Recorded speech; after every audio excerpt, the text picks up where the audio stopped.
caminhada cristã. Eu quero falar hoje para você uma palavra que Deus colocou no meu coração para compartilhar com você nessa noite, que se chama o lugar que mana leite e mel.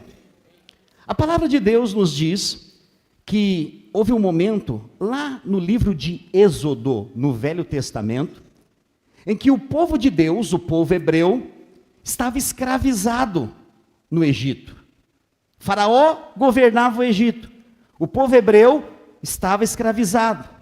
E Deus então levanta um libertador. Alguém sabe quem é o nome dele? Como? Obrigado. Moisés. Moisés então é aquele que foi tirado das águas. Ele foi escolhido por Deus para libertar o povo da escravidão.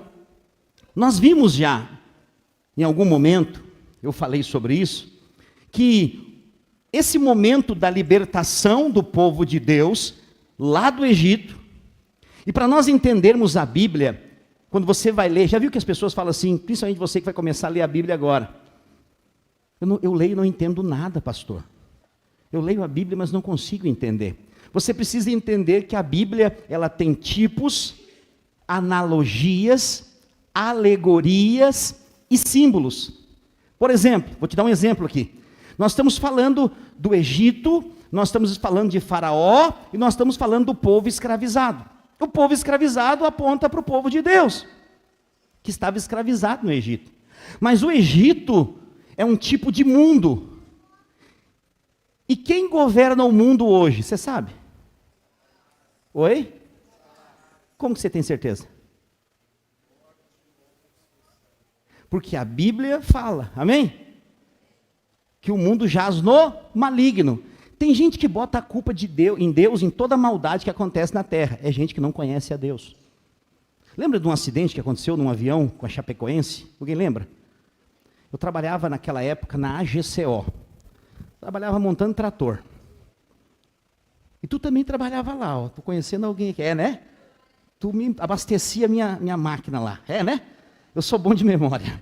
Então o que acontece? Eu trabalhava montando trator. Eu via notícia. Alguns colegas de trabalho disseram assim: fazer o quê, né? Deus quis assim. Alguns morreram, outros sobreviveram, porque Deus quis. Na hora eu falei, Deus não quis. Eu já tinha pregado uma palavra aqui na igreja, justamente com esse título, Deus não quis. Eu pergunto para você, Deus quer que alguém morra? Não, porque Deus é vida, Deus é bom. Toda a catástrofe, todo o acidente, tudo que acontece nesta terra, tem a ver com o diabo. Porque ele está no controle desse mundaníque que está afundando. Então, só para te poder entender e contextualizar, o que está acontecendo lá em Êxodo, na saída do povo. Faraó, então, é um tipo de Satanás, ele está com um braço forte, escravizando o povo. Moisés vem e diz, Deus, o grande eu sou, me enviou para que o povo adore a ele no deserto. E o faraó o que fez? Não deixou. E aí vem as 10 pragas, quem lembra? As 10 pragas vêm, a 10ª praga é a morte dos primogênitos. O sangue nos umbrais das portas, a família que estava dentro daquela casa, por causa do sangue, era guardado. O que te salva hoje? O sangue de Jesus. Não é o seu comportamento, não é o terno que você veste, não é o cabelo que você não corta. O que te salva é o sangue do Cordeiro que foi morto numa cruz para nos salvar. A garantia de vivermos uma vida de salvação é estarmos em Cristo. Por isso que, lá no Velho Testamento, nós vemos então o Cordeiro sendo morto, o sangue passado nos umbrais, o anjo da morte, Passash, que no hebraico, Passash, o significado é Páscoa, que significa passar por sobre, passar por cima. O anjo da morte não podia entrar. Então a Páscoa representa essa salvação de Jesus por meio do sangue. E o que acontece depois? Até aqui eu já falei semana retrasada. Mas o que eu quero falar hoje é daqui para frente. Eu pergunto para você, Deus tirou aquele povo da escravidão. Para quê? Como eles disseram, para morrer no deserto? Aleluia, aleluia. Se água já é bom, cadê a Silvana? Vou esconder dela aqui.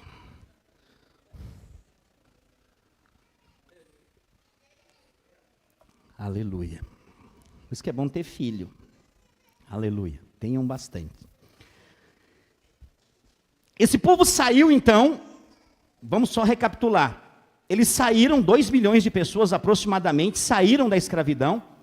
Quando eles vão chegar próximo ao deserto, tem o Mar Vermelho. O Mar Vermelho era um empecilho. O Mar Vermelho era um impedimento. O que eles falam? Ô Moisés, tu nos tirou de lá para vir morrer aqui na beira do Mar Vermelho. Eu pergunto, esse povo conhecia Deus? Qualquer pessoa com um amendoim no lugar do cérebro não, poderia imaginar que Deus não tiraria o povo da escravidão para morrer todo mundo na beira do Mar Vermelho.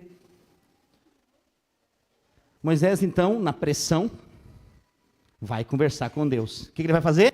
Vai orar. Ele pega, vai perto do monte, fala, Senhor, o que Deus fala com Moisés? Moisés, vou usar o meu linguajar para parafrasear o que Deus disse. Para com essa choradeira, que agora não é hora de orar. Parte para cima do mar, agora é hora de agir. Quantas pessoas hoje estão pedindo coisas para Deus, mas falta posicionamento, falta pisar nas águas. Oh Deus, me dá! É bom pedir para Deus? Sim, e Ele dá. Mas nós precisamos ter um posicionamento de fé. E assim que acontece, o povo partiu para cima do mar. Moisés deu a ordem, o mar abriu, eles atravessaram o mar, sim ou não? É assim que a Bíblia diz? Ok. Então, a travessia do Mar Vermelho aponta para o batismo. Então, vamos lá, vamos recapitular. A saída da escravidão do Egito é a libertação do povo. Quando você estava no mundo, você era escravo do mundo. Vou te dar um exemplo do que é ser escravo do mundo. Você até nem quer fazer algumas coisas erradas, mas por causa do seu círculo de amizade, você acaba fazendo. O que é isso? Escravidão. Tem gente que fala, não, esses crentes aí são tudo escravos da Bíblia, só, não pode, não pode. Quem é escravo é quem está no mundo. Por quê? Porque tem medo às vezes de desagradar as pessoas e faz o que não quer. Se você for sincero com você mesmo, você sabe que tem lugar que você vai, que você não gostaria de ir, mas você só não vai, você só vai para não desagradar pessoas. E sabe o que é a libertação?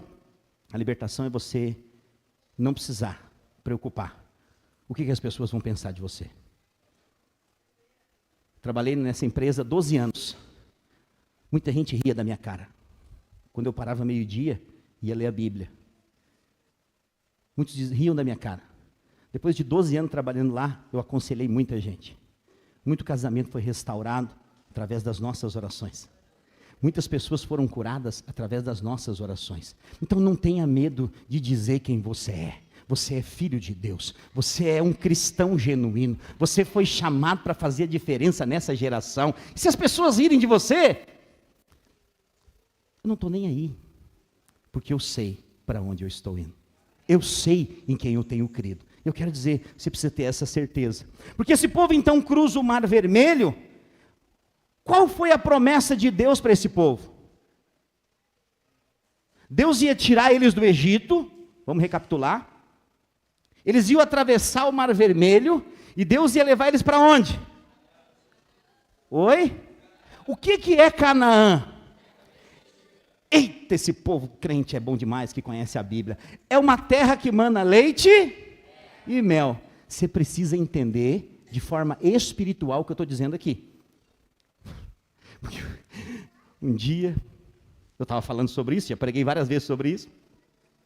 Termina o culto, eu desço aqui, vou atender alguns irmãos, e vem um irmão triste da vida. Você sabe como é que é um irmão triste? Primeiro ele faz um beiço de bife de 200 gramas. Faz uma cara de cachorro sem dono. E vem. Fala, pastor, hoje a sua pregação me deixou um pouco triste. Falei, que isso, irmão? Eu prego para deixar os outros felizes. O evangelho te deixa feliz. Então alguma coisa tu não entendeu. Ele falou, o Senhor disse que Deus vai nos levar para uma terra que emana leite e mel. Eu falei, tem coisa melhor do que isso? Ele falou, pastor, não gosto de leite, porque eu tenho intolerância à lactose. Tenho pavor de mel. Como é que eu vou viver nessa terra? Não pode se entender tudo literal. A Bíblia não é literal. Porque se fosse assim, a Bíblia diz, se o teu olho direito te faz pecar, arranca-o e lança fora. Aí domingo que vem você chega aqui assim, ó. Estou cumprindo a palavra, pastor. Não é. Nós não podemos entender algumas partes da palavra de forma literal. Nós precisamos entender debaixo da revelação do Espírito. Tem um monte de gente, um monte de igreja pregando um evangelho que não é verdadeiro. Por quê? Porque falta revelação. Eu não estou aqui jogando pedra em ninguém. Eu só estou dizendo que às vezes é porque aprendeu assim e ensina assim. Mas o evangelho é muito mais profundo, mas também é muito mais simples de se viver e de se entender. Então esse povo, ele tem uma promessa. O que é uma promessa? É uma palavra de Deus, que diz, eu vou levar vocês para uma terra que mana leite e mel. A primeira coisa que eu e você precisamos entender sobre leite e mel, é que são dois alimentos que não dependem de morte para você se alimentar. Deus é um Deus de vida, amém? Para ter o leite da vaca, a vaca não precisa morrer. Para ter o mel da abelha, a abelha não precisa morrer. Então leite e mel aponta para um lugar de vida, onde a vida é abundante, onde a vida é plena. Deus, ele faz um convite para aquele povo escravizado, para viver uma vida eterna, que é o mesmo convite que nos está estabelecido hoje.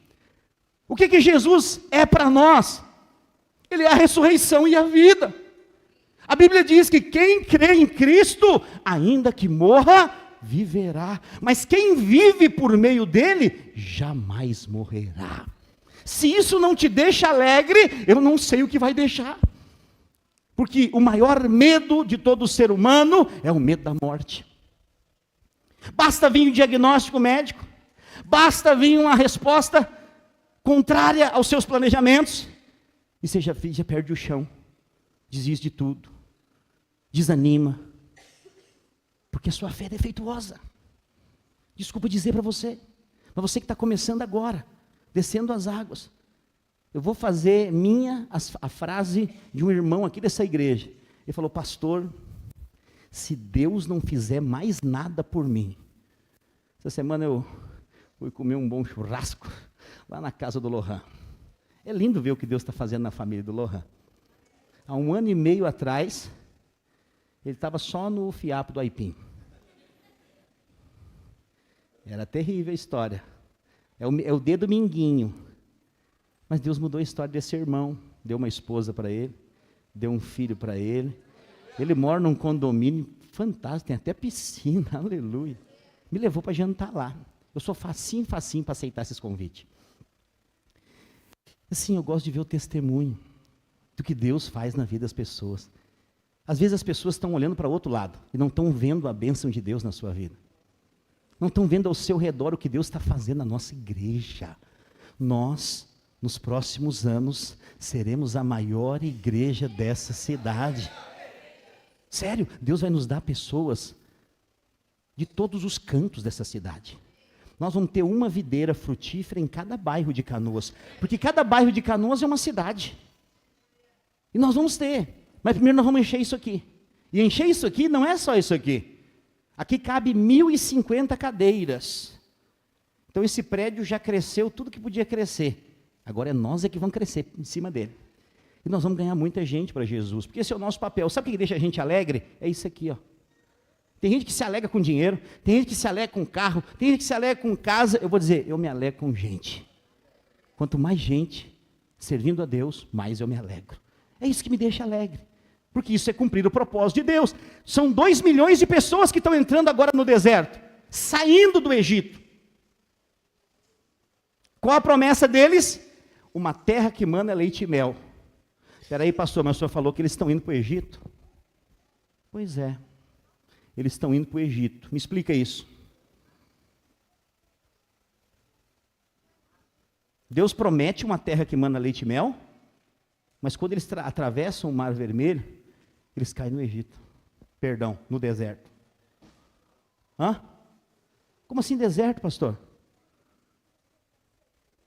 O deserto é um lugar de teste. Sabia disso?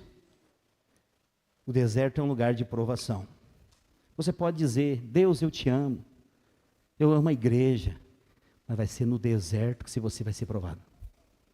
Vai ser no deserto que as suas palavras, ou elas vão se tornarem verdadeiras, ou elas vão cair por terra. Estava falando na minha live hoje. Eu estou aqui há 8 anos. Eu já recebi tantas juras de amor. Vou com o Senhor até a morte. Estamos aliançados em Cristo Jesus. Uma vez chegou um rapaz, um jovem, falou, pastor, saiu do encontro, recém-novinho, falou, nós vamos conquistar essa cidade, aquilo que o senhor falou é verdade, conta comigo, se preciso for, eu vou morrer pelo Senhor. Falei, amém? Eu sou facinho para acreditar. Falei, amém. 2 meses, nunca mais vi. Como Coca-Cola quente, já viu? Eu quero dizer para você, só que os tempos mudaram. O que o Senhor tem falado para mim é que vai começar a chegar gente nessa igreja acelerada. Gente que vai converter, e talvez você que está batizando hoje é uma delas, da promessa de Deus, que vai converter genuinamente, vai se jogar para servir a Deus, vai fazer parte da nossa equipe, e nós vamos junto com você conquistar essa cidade para Jesus. Eu creio, eu não paro de crer, porque a Bíblia diz, em Gálatas 6:9, não se canse de fazer o bem, porque ao seu tempo você vai colher. Sabe por que eu estou dizendo isso? Porque desses 2 milhões de pessoas que estavam no deserto, sendo sustentado por Deus, alimentado, cuidado. Você sabia? Você não sabia, ou talvez sabia, que ninguém ficava doente? 40 anos eles ficaram no deserto. Ninguém ficava doente. Eles não precisavam ir na Renner para comprar roupa. A roupa crescia no corpo. Eles caminhavam, e as pernas nunca inchavam. As roupas nunca envelheciam. Sapatos não terminavam pelo caminho que seguiam. Que Deus é esse? É o Deus que supre cada uma das necessidades. É o Deus que cuida. Pastor, mas é a higiene desse povo. Eu quero dizer para você, quem tem a bênção de Deus tem tudo. E você é filho de Deus. Quem é filho de Deus tem a bênção de Deus, diga amém. E esse povo o tempo todo no deserto fazia o quê? Era hiena. Ó céus, ó dia, só maná. O pão caía do céu. É mais ou menos com um café da manhã servido na cama, o Clayton e Aronca. O maná caía do céu. O pão de Deus. Você sabe qual era o gosto do maná? A Bíblia fala. Gosto de mel. Por que será? Porque quando eles comiam o maná, eles lembravam da promessa. Toda manhã o maná caía. Eles faziam o seu pão, comiam o maná. Mel, nós estamos indo para uma terra que manda leite e mel. Mas muitos deles rapidamente esqueciam da promessa e falavam, não aguento mais, só maná. Esse pastor aí só prega graça. É todo dia graça, é fé, domingo, graça e fé. Isso é o maná para você. Se alimente do maná. Jesus disse, quem de mim se alimenta por mim, viverá. Não espere coisas novas, espere o maná. Mas o povo começou a dizer, nós queremos carne. Acho que tinha uns gaúchos infiltrados lá. Queremos um churrasco, tchê, barbaridade. O que Deus fez? O Deus mau, que todo mundo fala. O Deus malvado. Eu que não posso ser Deus. Se eu fosse Deus, eu ia falar, vocês querem comer carne? Pega uma chibata. Vamos arrancar a carne deles para eles comer mesmo. Esse cambado de miserável. Não sou Deus, graças a Deus, diga amém. Deus é bom.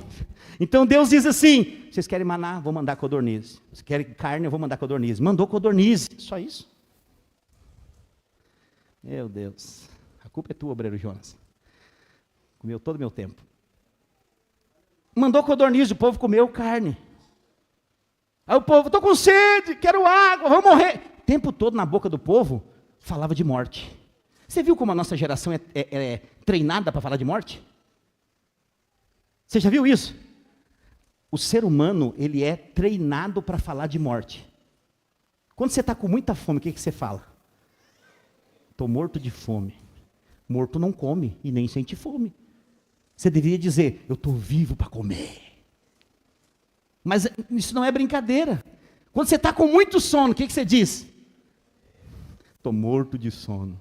A morte foi implantada nos seus lábios. Por quê? Porque quando você fala de morte, você deixa de falar de vida. Mas nós fomos chamados para falar de vida, porque Jesus é a vida, amém?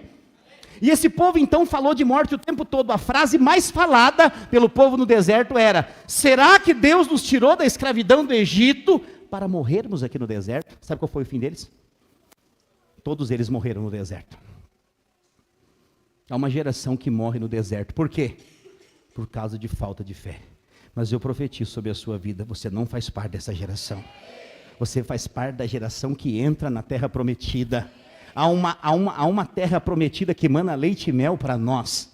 Agora, pastor, quem vai viver nessa terra prometida? Canoas é a nossa terra prometida? Não! Nós estamos de passagem aqui. A nossa missão é curta nessa terra. E não dá tempo para perder tempo com nada. Eu quero dizer para você, o seu pastor não perde tempo. Comigo é assim, quer, vão comigo. Não quer, fica para trás que eu estou correndo. Pastor, e onde está o amor? Está aí. O amor está aí. Todos aqueles que quiserem vão nos seguir. E vão estar junto conosco. E a mão sempre vai estar estendida para um grito, um pedido de socorro, uma ajuda, um clamor. Nós voltamos, buscamos. E se preciso for, colocamos nas costas e vamos de volta. Quando estão entendendo, diga amém. Porque esse é o nosso chamado. Cuidar de vidas, cuidar de pessoas. Você que está chegando agora para fazer parte. Deus quer fazer com que o cálice transborde na nossa vida. Lá em Êxodo capítulo 3, no verso 8, na parte A do versículo, a palavra de Deus diz assim: por isso desci a fim de livrá-los da mão dos egípcios, e para fazê-los subir daquela terra, para uma terra boa, ampla, terra que emana leite e mel. Deus está então prometendo, a promessa está aqui. Aonde, pastor? Êxodo 3:8, na parte A do versículo. Em Gálatas capítulo 4, versículo 24 ao 26, a palavra de Deus diz assim, Gálatas 4, 24 a 26, essas coisas são alegóricas, é uma alegoria. Ele está falando de duas mulheres, Agar e Sara. Você sabe quem foi? Agar era serva de Sara, mulher de Abraão. Quando Deus dá uma promessa para Abraão, de ter um filho e ser pai de nações, Sara não podia ter filho. Abraão era de avançada idade. Havia uma impossibilidade diante deles. Eles esperaram um tempo, mas tem gente que não sabe esperar.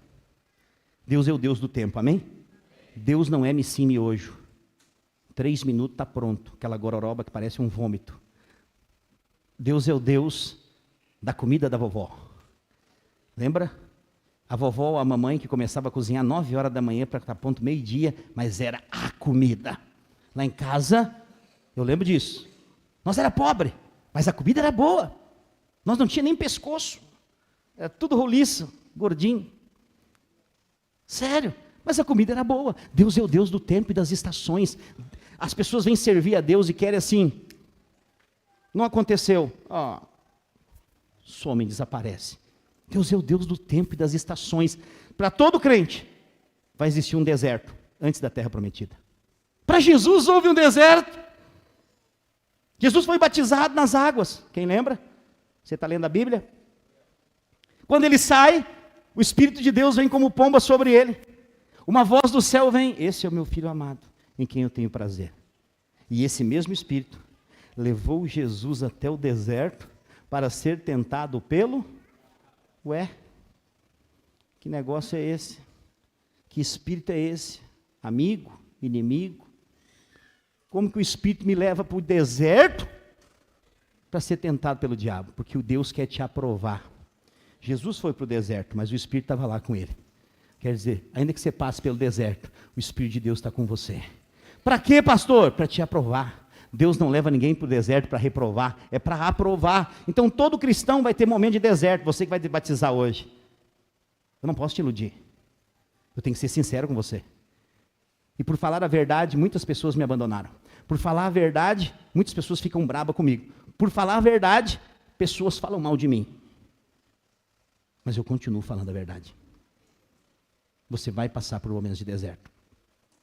Porque quando você começa a servir a Deus, às vezes até mesmo os de dentro da sua casa vão se levantar contra você. Sério.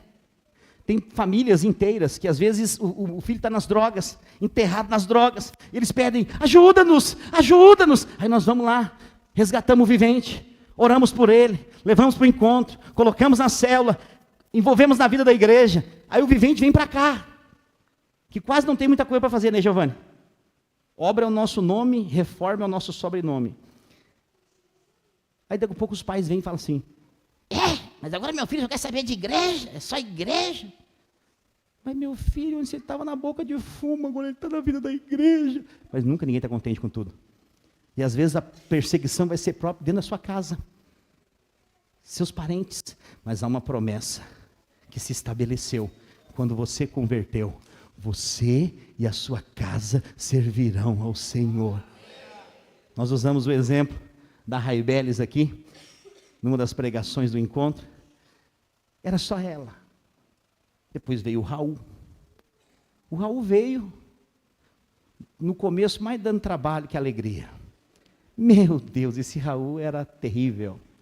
E subia em árvore, nós cortava a árvore, cortamos a árvore. Aí ele subia nas grades. Mas de repente algo aconteceu dentro do Raul. Eu vou dizer, os demais alunos não fiquem bravos. Tanto do Maturidade como do CTL, ele foi um dos meus melhores alunos da minha matéria. Com perguntas inteligentes, alguém que realmente se internalizou. Ele é outra pessoa. Mas a promessa era que a família toda servisse a Deus. O que acontece? Hoje vai batizar o pai e a mãe da Raibeles.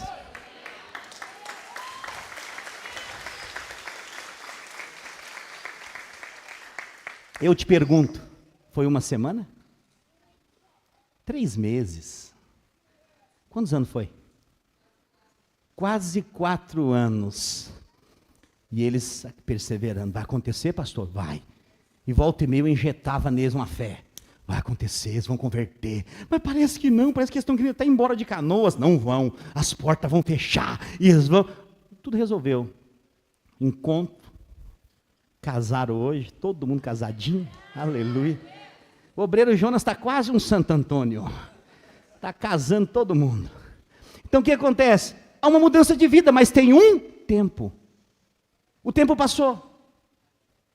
E esse povo entrou na terra prometida. Mas como que eles entraram? Eu não vou conseguir te falar. Mas domingo eu vou continuar essa pregação. Então se você quiser ouvir o final da história, domingo, às 19 horas, eu te espero aqui.